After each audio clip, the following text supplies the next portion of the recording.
150 సంవత్సరాలు పూర్తి చేసుకున్న వందే మాతరం గీతం తెల్లదొరల అహంకారం అవమాన గాయాల నుంచి పుట్టుకొచ్చిన గేయం వందే మాతర గేయం తెల్లదొరల అహంకారం అవమాన గాయాల నుంచి పుట్టుకొచ్చిన గేయం ఉద్యమకారులు పోరాట స్ఫూర్తి కేంద్రంగా ప్రకటించుకున్నారు. కశ్మీర్ నుంచి కన్యాకుమారి వరకు సమస్త జాతిని ఒక్కటి చేసిన ఆ సమర నినాదానికి సరిగ్గా 150 ఏళ్లు. 1875 నవంబర్ 7న బంకించంద్ర చటర్జీ ఉపాధ్యాయ నుంచి జాలువారిన అద్భుతమైన గేయం ప్రపంచంలోనే అత్యంత శక్తివంతమైన రెండో గేయంగా చరిత్రలో నిలిచింది.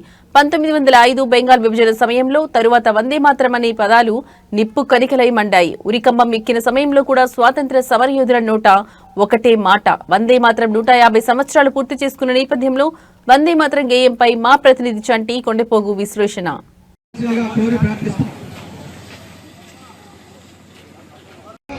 మరొక విశిష్ట రమేష్ జీ గారు వారిని కూడా వేదిక మీదకి రావాల్సిందిగా కోరి ప్రార్థిస్తా ఉన్నాను. పట్టా సుబ్బారావు గారు భారతీయ జనతా పార్టీ జిల్లా ప్రధాన కార్యదర్శి గారిని వేదిక మీదకి రావాల్సిన కోరుతున్నాం. అలానే ఈ యొక్క కార్యక్రమానికి ముఖ్య అతిథిగా ఇచ్చేసినటువంటి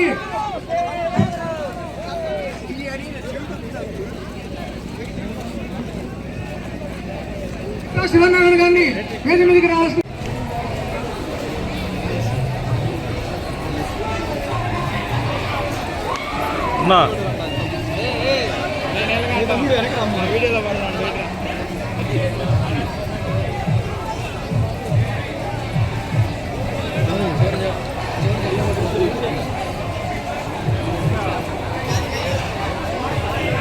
వందే మాతరం అంటే ప్రతి భారతీయునికి ఒక రెస్పెక్ట్, ఒక ఎమోషన్ ఉంది.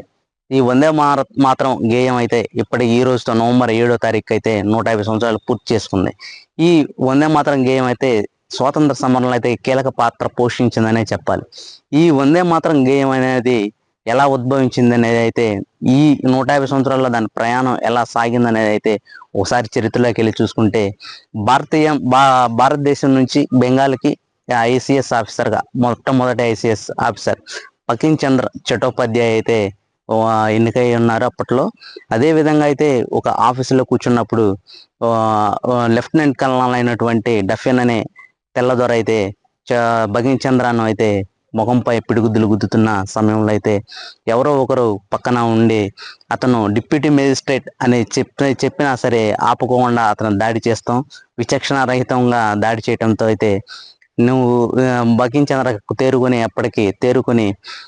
అతనిపై అయితే క్రిమినల్ కేసు ఫైల్ చేయడం జరుగుతుంది. అదేవిధంగా ఈ విచారణ కూడా వేగవంతం పుంజుకోవడంతో ఆ జడ్జి ముందుకు వెళ్ళే ఈ కేసు అయితే విచారణలో జడ్జి ముందుకు వెళ్లే ముందు జడ్జి అయితే బకిం చంద్ర చట్టోపాధ్యాయాన్ని అయితే పిలిపించి వివరణ కోరే విధంగా అయితే చేస్తున్న ప్రయత్నాలు అయితే అప్పటికే ఇక్కడ లెఫ్టినెంట్ కల్నల్ అయినటువంటి డఫిన్ అయితే అక్కడే జడ్జి దగ్గర కూర్చొని ఉంటాడు.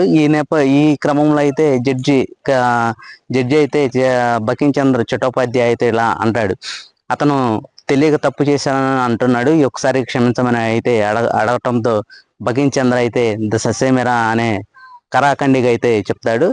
ఇది అప్పుడు జడ్జి కలగ చేసుకొని అయితే ఈ ఒక ఇద్దరు ఉన్నత స్థాయి అధికారులు ఇలా గొడవ పడితే బ్రిటిష్ సామ్రాజ్యానికి అయితే చెడ్డ పేరు వస్తుందని చెప్పడంతో అయితే బకిం చంద్ర అయితే ఆ కేసును అయితే విత్డ్రా చేసుకోవడం జరుగుతుంది. అయినా కానీ బకిం చంద్ర తన అవమానాగ్ని అయితే మాత్రం గుండెల్లో అయితే రగులుతూనే ఉంటుంది. ఆ అవమానాగ్ని తట్టుకోలేకైతే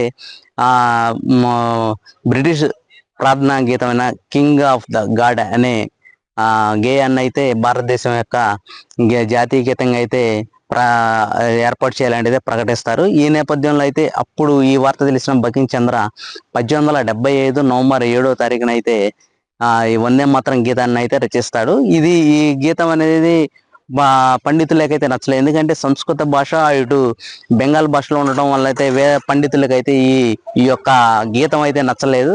అది సామాన్యులు కూడా అప్పటికి కూడా చేరలేదు. అయితే ఎప్పుడైతే అప్పటికీ కూడా బకిం చంద్ర చట్టోపాధ్యాయ అయితే తన ఒక పత్రిక అయితే సంపాదకుడిగా ఉన్నాడు.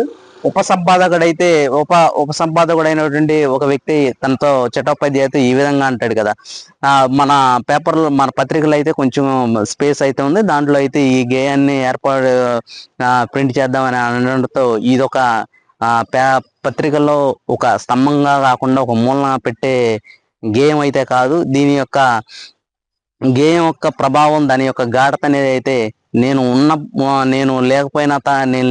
లేకపోయినా తర్వాత కూడా దాని గాఢత అనేటువంటిది అయితే తెలుస్తుందని అయితే ఈ విధంగా అయితే సమాధానం చెప్తాడు.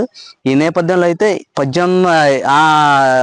ఈయన చటోపాధ్యాయ అయితే ఆనంద్ మట్ల అయితే తన నవలల్లో అయితే ఈ యొక్క గేయాన్ని వందే మాత్రం గేయాన్ని ఇంకొక 2 లైన్లన్నీ కలిపేసి ఒక గేయంగా అయితే తన నవలలు అయితే పెడతాడు. ఈ యొక్క నవలను అయితే రవీంద్రనాథ్ ఠాగూర్ ఉన్నారు. అతను ఈ యొక్క గేయాన్ని చూసి దాంట్లో ఉన్నటువంటి తల్లిని ఏ విధంగా అభివర్ణిస్తున్నాడు, దేశం మీద ఎంత దేశభక్తి ఉందనే గాఢతను అయితే దాంట్లో తెలుసుకున్న తర్వాత అయితే కోల్కతాలో కాంగ్రెస్ సమావేశంలో 1886 సంవత్సరంలో అయితే ఈ గేయాన్ని మొట్టమొదటిసారిగా రవీంద్రనాథ్ ఠాగూర్ ఆలపించిన పరిస్థితి అయితే మనం చూస్తున్నాం. ఈ సరిగ్గా 9 సంవత్సరాలు సరిగ్గా 9 సంవత్సరాలకైతే బంకిం చంద్ర చట్టోపాధ్యాయ అయితే చనిపోతారు. దాని తర్వాత 10 సంవత్సరాల తర్వాత అంటే బెంగాల్ విభజన ఎప్పుడైతే బెంగాల్ విభజన చేయాలని నిర్ణయించుకుంటారో ఆ సమయంలో అయితే వందే మాతరం గీతం అనేది అయితే తన ప్రభావాన్ని అయితే భారీ స్థాయిలో చూపించింది అయితే చెప్పొచ్చు. అదేవిధంగా 1905 అక్టోబర్ 16వ తారీఖున పౌర్ణమి సందర్భంగా అయితే ఆ రోజు రాఖీలు కట్టే విధంగా అయితే ఆ రోజు పండుగ అన్నదం మహిళలు అయితే చేస్తారు. అయితే వీళ్ళందరూ కూడా బెంగాల్ టౌన్ హాల్ ముందు అయితే గుంపులుగా మహిళలు, అదే విధంగా ముస్లింలు, హిందువులు అందరూ కూడా అక్కడ చేరుకోవడంతో ఎప్పుడైతే అమ్మాయిలు అయితే అన్నలకు కానీ అన్నదమ్ములకి అయితే రాఖీ కడతారు, ఆ పద్ధతిని అయితే కొంచెం మార్చేసి ముస్లింలు, హిందువులు అనేవారు రాఖీలు కట్టుకుంటూ వందే మాతరం అంటూ అనే నినాదాలతో అయితే ప్రతి బెంగాల్లోని కలకత్తా వీధుల్లో అయితే తిరుగుతున్న పరిస్థితి అయితే ఉంటుంది. ఈ నేపథ్యంలో బిపిన్ చంద్రపాల్ అయితే 1905